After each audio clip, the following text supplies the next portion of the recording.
Good morning. It must be Tuesday morning because you're with us here on the Kitchings Table. Thank you for joining us again for another episode. Joining me as always on these Tuesday mornings is my co-host, Ronleen Kennedy. Good morning, Ronleen. Good morning, Earl. She's entertained already. Yes. So I know that sometimes getting ready for the show can be a challenge, but sometimes news is just like at the last hour, at the nth hour, you have to almost just wait to see because you might miss this golden nugget. And today, our golden nugget is definitely one for the books because we're going to be talking about the topic today. And Ron Lee, let me tell you, when I saw the news last night and this came across, I just jumped all over it because I'm like, oh my goodness. We thought we had seen history in the making, but it just keeps dropping from the tree like you wouldn't believe. So our topic today is troubling legalities of fraud and RICO. And RICO is not a person's name. It is not. This all has to do with the court system and the criminal justice system. And we're going to go into RICO and what's going on with it. If you've been not paying attention the last 24 hours, at least 12 hours, then maybe you don't know what's going on. But there's a hero in Georgia this morning, and her name is Fani Willis. Fani Willis, not Fanny, as some folks like to mispronounce her name. Fanny is spelled with two N's and a Y, but irregardless, Fani Willis is the new hero in the state of Georgia, and perhaps the new hero in the criminal justice world. But troubling legalities of fraud and RICO. Before I get into the RICO part, I wanted to open up by saying this, that the crimes that we're going to discuss today are probably the highest white collar crimes that individuals can be charged with. Fraud and RICO. And based on news analysis and the people who are speaking about RICO trials, they're saying that most times when RICO trials go to court, prosecution usually wins. So when we talk about white collar crimes, I wanted to define what a white collar crime is. Because unlike violent crimes that seem to gather a lot of attention and they're so horrific and they, hurt a lot of people, so do white collar crimes, but they just seem to have a buffer. But white collar crimes refer to financially, let me state that again.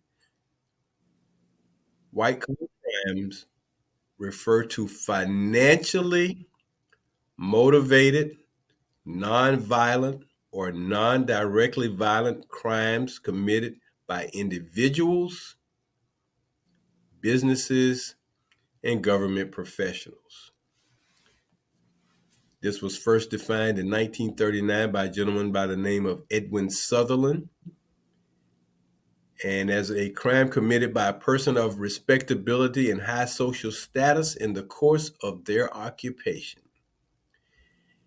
Here, what typical white collar crimes involve: wage theft, fraud, bribery, Ponzi schemes, insider trading, labor racketeering, embezzlement, cybercrime, copyright infringement, money laundering, identity theft, and forgery. White collar crimes overlaps with corporate crimes. So giving that as a preface before I go into RICO and its meaning, last night in the state of Georgia, in the capital city of Atlanta, District Attorney Fani Willis handed down 10 indictments that involved 19 individuals in the attempted theft of democracy. They wanted to steal an election. At no time in the history of this country, at least in the last 100 years, has any loser in a presidential election challenged the results of the election, not only by publicly always proclaiming they won, but reaching out to individuals and asking them to help me pull off this scam, this scheme, this, you might want to call it a Ponzi scheme in a different version, this racketeering, this theft, all of these things, all of the typical white collar crimes I indicated is like a bowl of soup, vegetable soup. You got a little bit of all these vegetables tied into the soup. So, with the fact that the ex-president wanted to be the president, dictator, authoritarian, whatever he got in his mind, that he wanted to be this all over again. He got power struck. Let's be honest. He was already kind of power struck from a monetary standpoint, but when he got power struck from a political standpoint, when you're the president of the United States, that's the most powerfulest job in the world, so they say. He got power struck, and he created this big batch of Kool-Aid. I mean, I'm not talking about a couple of pitchers full either. I'm talking about a couple of vats of Kool-Aid. And he had many people to drink from that vat of Kool-Aid and poured it out in shot glasses and wine glasses and, mason jars for those folks who live in the real rural areas of the country. Uh, they have partaken in that Kool-Aid. Well, now things have caught up with him and his cronies. So, with the 10 indictments, the only president to be impeached twice, the only president, the only ex-president, I have to make sure I keep saying ex-president because I can't, it's hard for me to say former because he never acted like a president. He acted like the head of a syndicate, a crime syndicate, always making way to create or do a crime that he didn't think was a crime. 10 indictments. This is the fourth time he's been indicted in the last year. So he's got 4 trials, criminal trials, and then you add on the civil trials. So he's going to be busy defending from his legalities and his legal problems, but he's dragging everybody down with him. And for those people who were very educated, who have law degrees, who should know better, should have known better, but that Kool-Aid was just so good. Mm, mm, mm. May I have another, sir? May I have another glass of that fine Kool-Aid that you're dispensing? Well, they're all going down. And for those lawyers who risk losing their license to practice law, who risk their name and their reputations because they're going to be tainted by this, it's going to be interesting to see how the history books are written now. I guess is this a woke moment or a non-woke moment? I don't know. But is it going to make the history books in the right context, and framework that it deserves? It should be that you had an ex-president wanting to be the president again, i.e. Richard Nixon. Nixon didn't go this far. He went far enough that he had to resign. Well, when you have an egomaniac like the ex-president we have now, resigning is not in his vocabulary. So if he's going to go, then it looks like, unless he goes in federal court first, it definitely looks like he's going to go in state court in the state of Georgia. So let me move on to the definition of the word RICO. And RICO is a legal term, it's a law term. It stands for racketeer, influence, and corrupt organizations. Racketeer, influenced. And the way it was described last night, when you gather a group of people to decide that you're going to break the law and do some things collectively as a group, that becomes racketeering and corrupt. And once you make that group designation, corrupt organizations, it is a law that allows authorities to punish offenders engaging in criminal activities, particularly racketeering. It punishes crime bosses, and I'm reading this from what I found on the internet. It punishes crime bosses.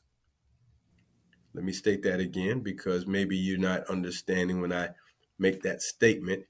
Punishes crime bosses. And it is in my heart that I believe that the ex-president, Donald John Trump, created a crime syndicate utilizing his family, utilizing other people who wanted power, mesmerizing lawyers who in their right state of mind would not go along with such foolishness, that they would lose their law license, that you may never practice law again, your reputation and your good name. But it punishes crime bosses who order their subordinates to carry out criminal activities for them. Rudy, you know, and they were talking about the fact that when he was the attorney in the state of New York, former mayor Rudy Giuliani, went after some crime families in New York under the RICO Act. How life has come full circle for him. Now he's under that same law that he punished others with. He's a part of that. These bosses could claim innocence because they technically were not the ones to carry out the crimes. I didn't have anything. No, I didn't know. I didn't tell them to do that. No. Oh, they acted on their own volition. Okay. So I did a little bit more research, and it's funny that Hollywood has a little to do with this RICO. And as it stated, legend in the law has that to allow the government to crack down on the mafia, they named a character by the name of Rico, played by Edward G. Robinson in the 1930s gangster film Little Caesar. He was called Rico. So if you know Edward G. Robinson, you know what kind of guy he was on the screen, but he played this role. So the government is now, instead of charging Donald J. Trump, ex-President Trump, under one thing, the RICO law, Racketeering, Influenced, and Corruption Organizations Act, District Attorney Fonnie Willis painted it with a very, very broad paintbrush. And I'm not talking about a paintbrush that you use on canvas. I'm talking about one of those big, wide paintbrushes you use to paint a house. She has taken that big brush and just put a big, broad stroke over all of this. So,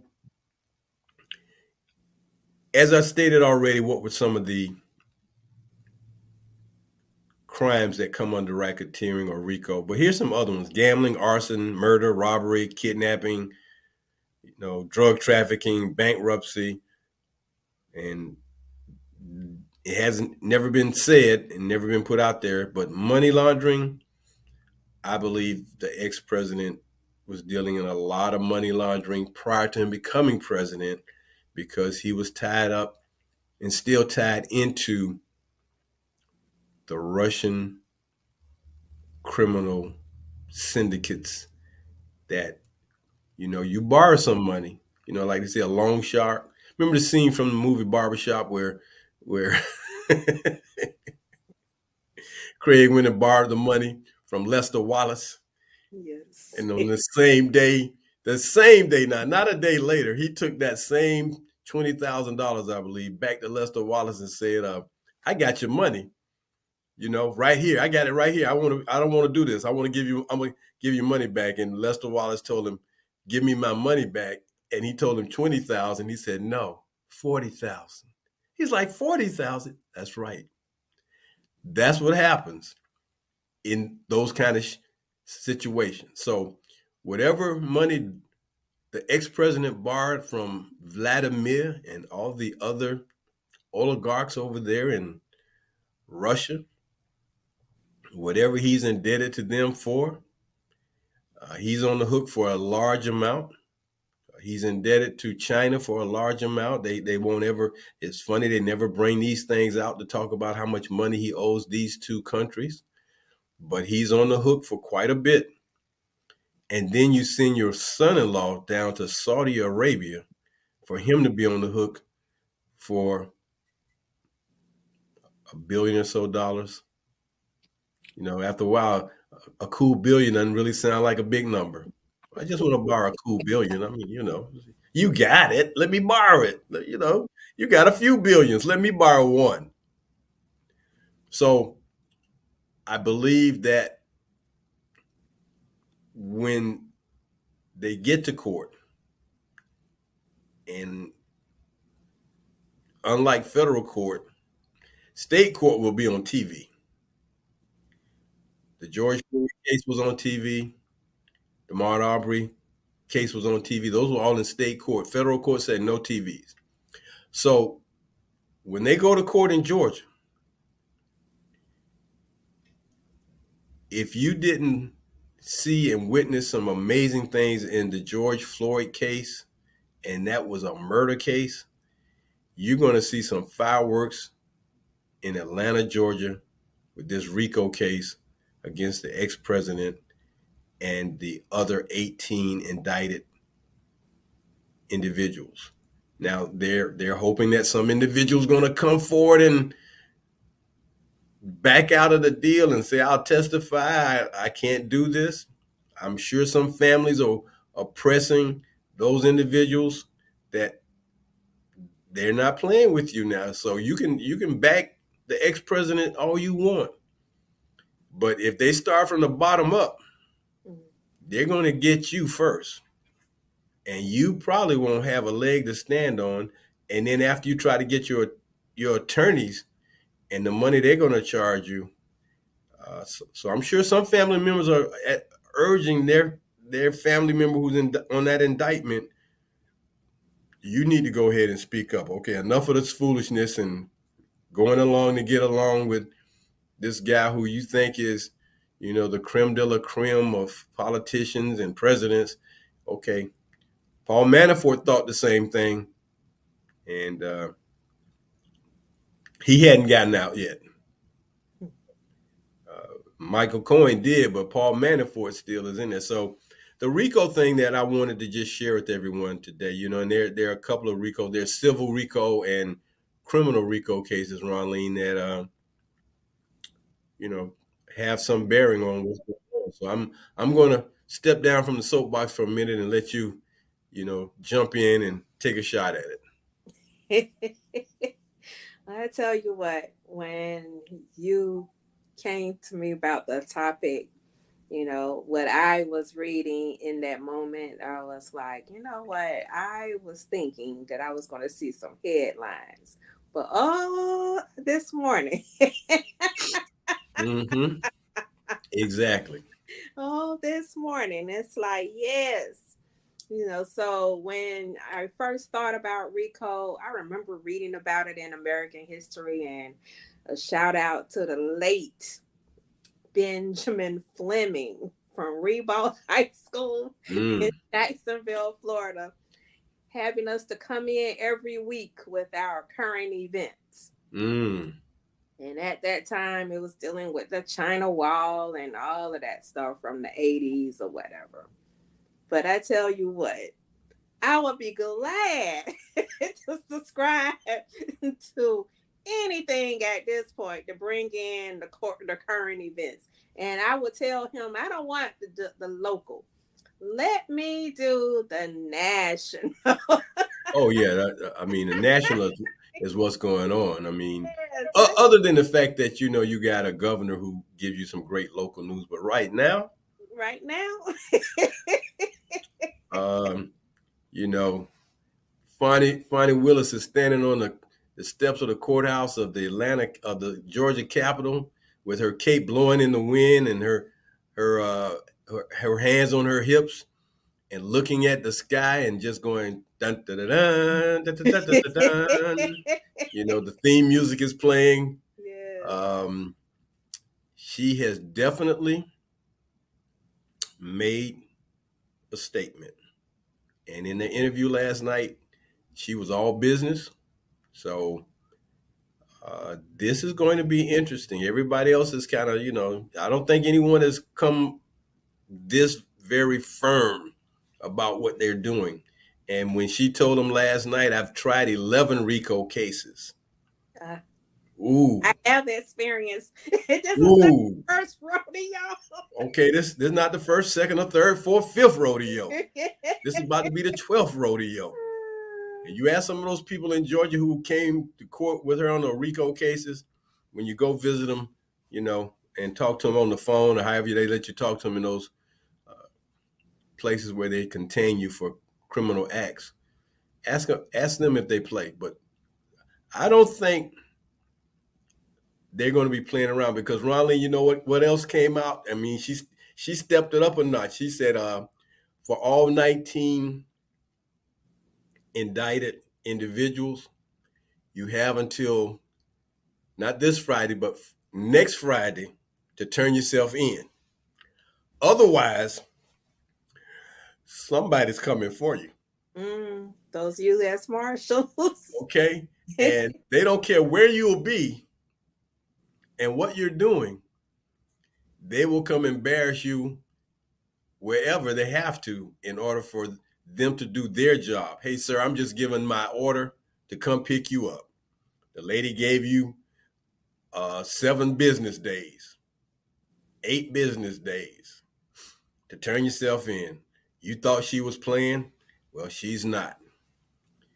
And they've already indicated that when they get to arraignment in Georgia, you will be taking that mugshot. Everybody's going to take one. So I don't think she's playing. She's taking this very seriously. And I think anytime that you're dealing with such things, it's going to be serious, especially when there's been so much not only tampering from a RICO standpoint, but when you are intimidating and bullying private citizens, then you deserve to be held accountable. And whatever has to be done based on what they're charging, then let it go forth. Let it go forward. Don't impede the process. Let the process roll downhill with all expedience. Mm. And as it was said in the movie Lean on Me, expeditiously.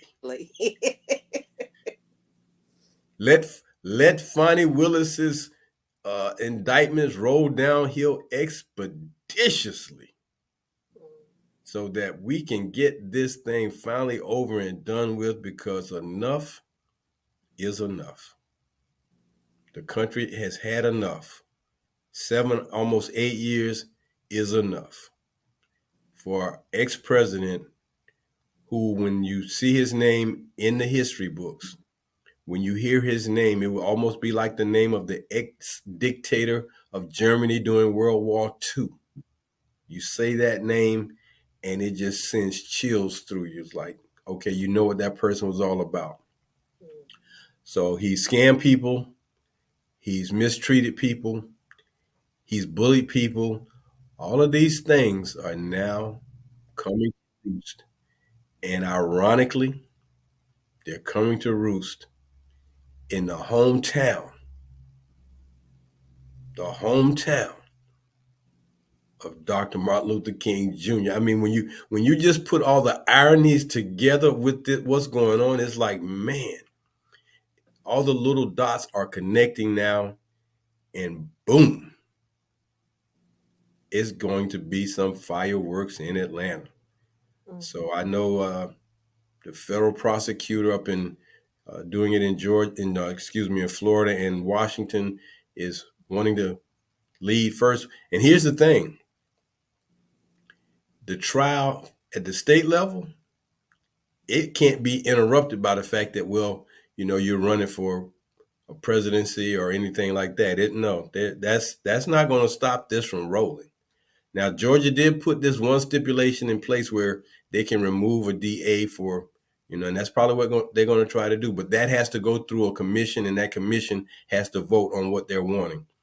So this is why I'm saying let it roll expeditiously, because just as much as folks have cheated to redraw lines for voting, just as much as they have cheated to want to put all these fake electors in and all these other people to create this criminal act. I mean, it is broad. Well, let it go forth. So they've got the tapes, they've got the video, they got everything. I mean, it's like, it's hard to defend. It's like, sir, did you say this? Even if it wasn't a RICO case against an ex-president, when they got this much goods, and I hope that the people who serve on the jury for this indictment on RICO charges are as just and fair as those people who made the decision in the Ahmaud Arbery case. Let justice be done. No politics. And that was the other thing that D.A. Willis said. We're gonna follow the facts and let justice, the law. We're gonna let the law do what it's supposed to do. And when you put the law in the right hands of people who want the law to work the way it's supposed to and the way it's written, boy, it's pretty tough. So I guess somebody will be calling in maybe for that. I guess they make those orange suits in what? L, XL, double XL, triple XL. I guess he's gonna need about a 3X for that orange. I don't know what color they use in Georgia. I know in Florida they use orange, those orange jumpsuits. So I think Paul Manafort is wearing a green jumpsuit. So I'm not sure what color they wear in the state of Georgia. The state now, not federal, the state, because those could be two different uniforms. But that's where we are. So as we approach our break, as I indicated, there are two types of RICO cases. One is criminal, one is civil. And of course, civil is always a little less than criminal. But I'm looking at the fact that mail and wire fraud can also be part of RICO charges, mail and wire fraud. So when you have these individuals who have committed these crimes, and then Attorney Willis was asked, would there be some type of probation? Can you be in, if you are found guilty on this RICO Act, can you get some probation? And she said, without blinking, without a long, explanation, in two letters, she said no, no, won't be in the probation. You're going to have to serve your time before, we can even look at, this thing going in a different direction. So that is what's hanging over these individuals. We're at the break here on the Kitchings Table. We like to thank you so very much for joining us. Myself, W. Earl Kitchings, and my co-host, Ron Lee Kennedy, bringing it to you live and hot today because it was live and hot last night in Atlanta, Georgia, when it came down that 10 indictments against the ex-president and 18 other individuals have been filed by the district attorney in the state of Georgia. So now this is going forward. The judge has seen the paperwork, passed it on to the clerk. The clerk passed it back on. So now this goes forward. And we will now see what happens to the only president to be under 4 indictments, 2 impeachments in American history. We will see what happens. So that's the RICO part of what we're talking about today. Racketeering. Let me go back over that again. So the next time you hear it, racketeer influenced and corrupt organizations. That's what RICO is.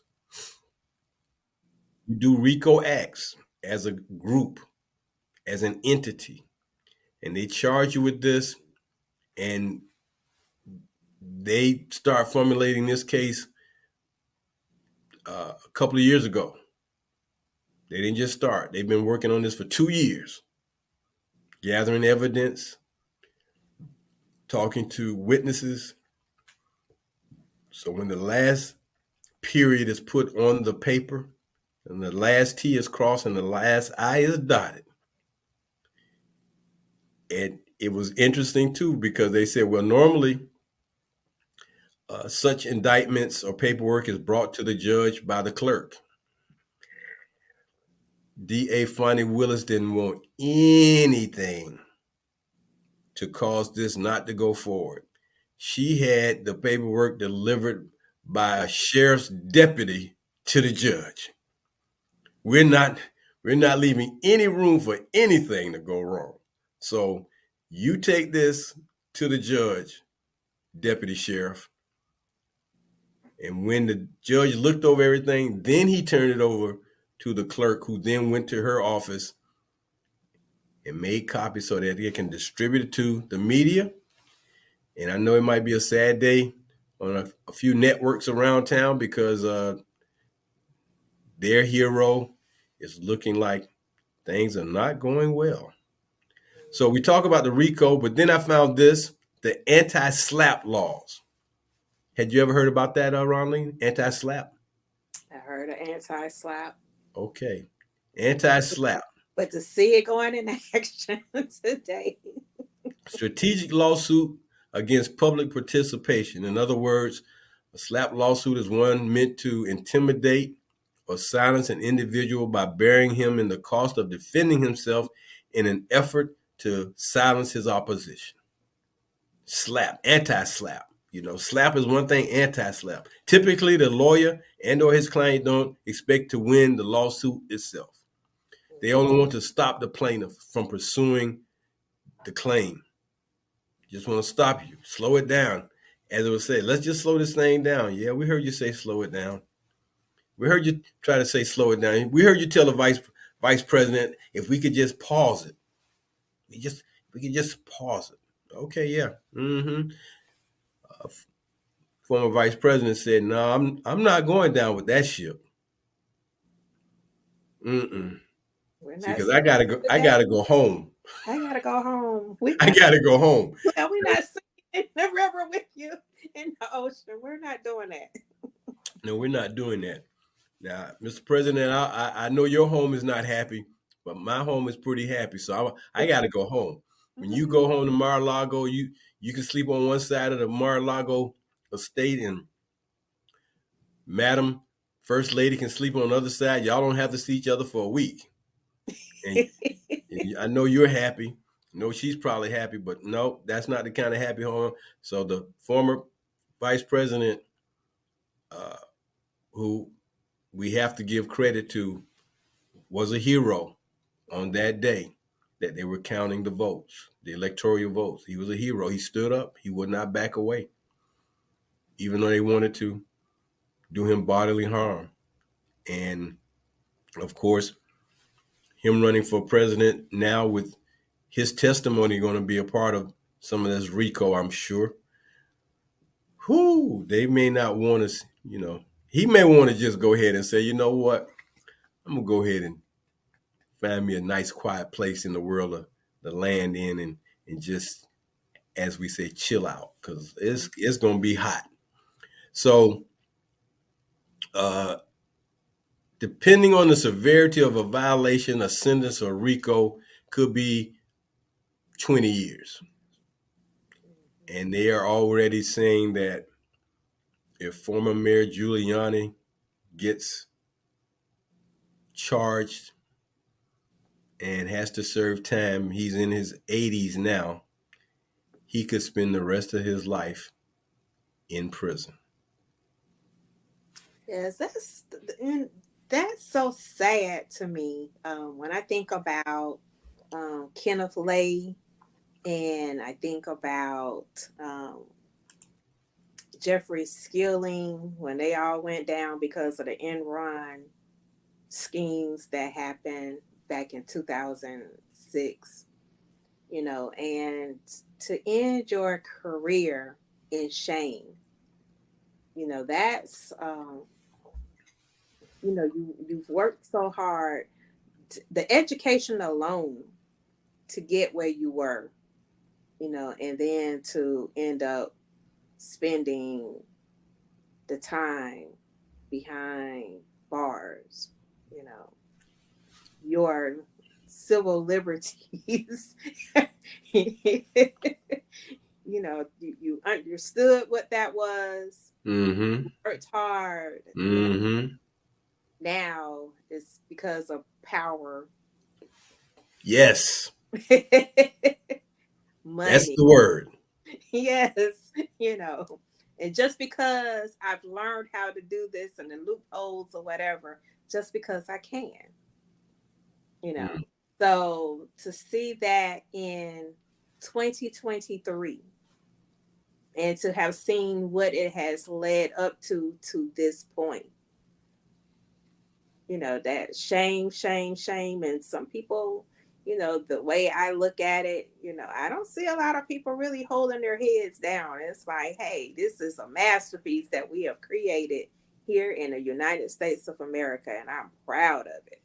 So now that the powers that be are coming together and saying, okay, well, had your, what they said, moments in the spotlight, but let's end this as soon as we can. And I'm so grateful that the soon as we can is on the top of the forefront to bring this house down.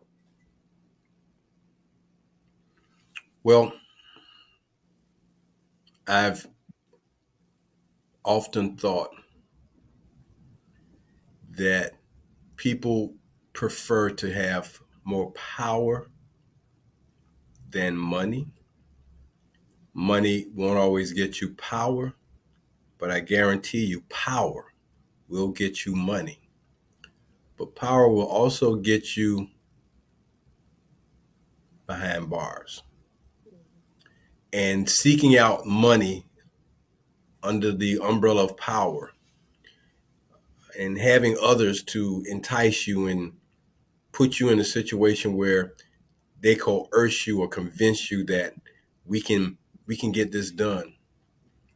And as the saying goes, Ronleen, it's not a crime until it's not a crime until you get caught. Mhm. So it's sad that individuals have followed this path, but I'm feeling no tears.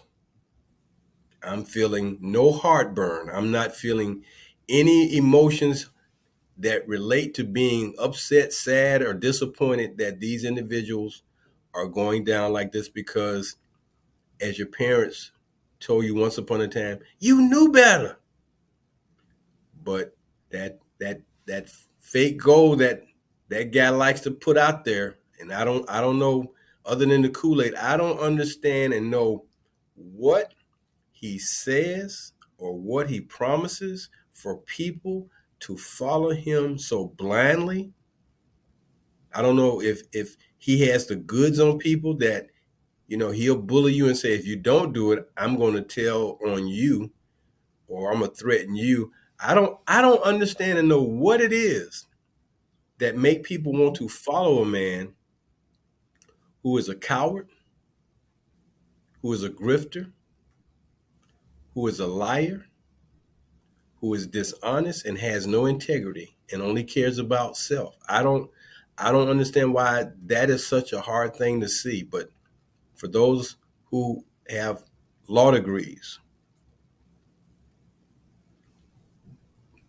who should know better, I trust me, when the judge hands down the sentencing, and if former mayor has to go do 20 years, oh well, you chose that guy Mhm. to run with. You know, you chose that guy to represent at a landscape maintenance place for a press conference because y'all messed up the Four Seasons. Oh, you thought the Four Seasons hotels was the landscaping place. You put yourself in position. So I'm. It's unfortunate, and hopefully their families won't suffer too much, but they're going to suffer. Yes. So okay, and I found this article by J.M. Olajaris from the magazine, dated November 16th. It's like understanding white collar crime. Understanding white collar crime.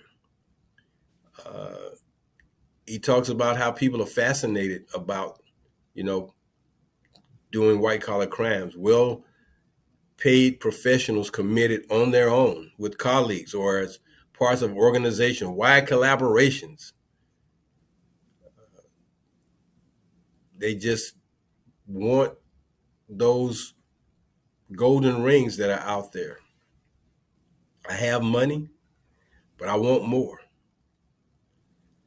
And when he talked about the fact that, and I quote, drawing these fine lines around intention is even trickier when executives rely on expert advisors to help with their decisions. If a lawyer or an accountant tells you that something is legal, even just barely, as he states, should you have to go to jail if he's wrong? You were advised by your legal counsel that, well, it may not be too much of breaking the law. If you catch the right judge or the right jury or whatever, they might, Um, so because white collar crimes don't have the same effect that violent crimes or blue collar crimes, whatever that may be, when the general public does crimes, but white collar crimes, front and foremost, many times, probably 99% of the time, is about some money. I guarantee you that money is in the mix somewhere. And when things go sideways, you know, then they do. And I'm glad you brought out that about the Enron case because again, here's people wanting money. What about the Ponzi scheme from a man? What was Bernie Madoff Ponzi scheme? It's about that money, Bernie. That's all it was about. So you created that, and they got you caught up in a RICO, and boom, Bernie was an old guy when they sent him to prison. They didn't care. You hurt a lot of people.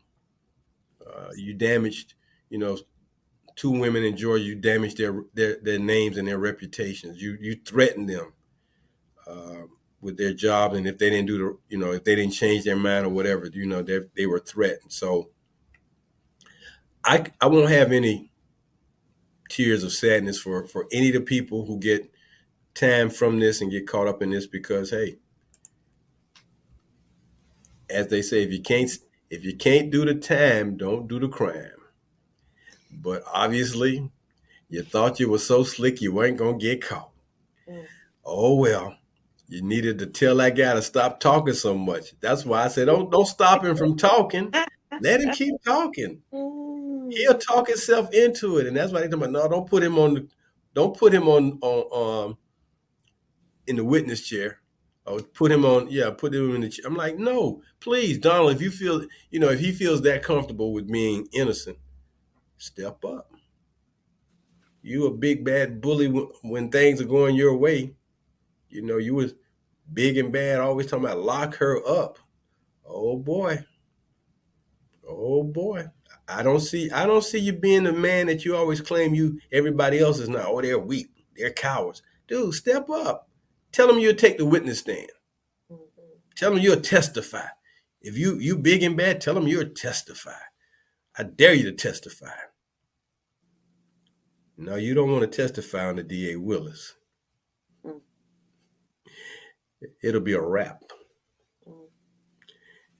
So the last part of this was fraud, and we talk about fraud. Fraud is intentional deception to secure unfair or unlawful gain.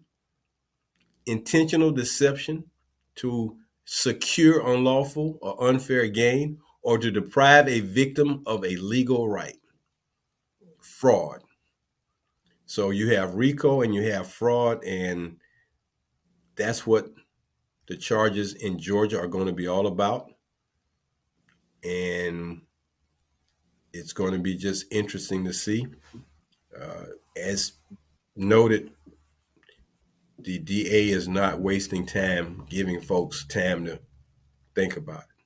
She said by next Friday, the 25th, you can turn yourself in or not. Mhm. So that kind of takes care of the topic for today, Ronleen. Didn't have a whole lot of fraud to go into simply because it's been a lot of fraud already. Intentional deception to gain something unfairly or unlawfully, and you've done that over and over again. It's been done over and over again, and there's been a lot of intentional deception over the last 6 7 years. There's a lot of fraud prior to this from a businessman who would not pay people, uh, did not want to hire people. They did work, and folks paid for going to school and all these other things. So all this fraud and everything has now come full circle.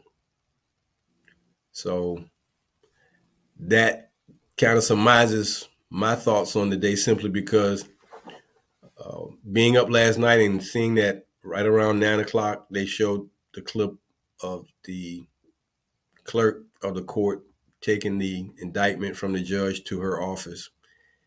That was breaking news, and I mean, it broke some ceilings, it broke some windows, it broke some glass everywhere because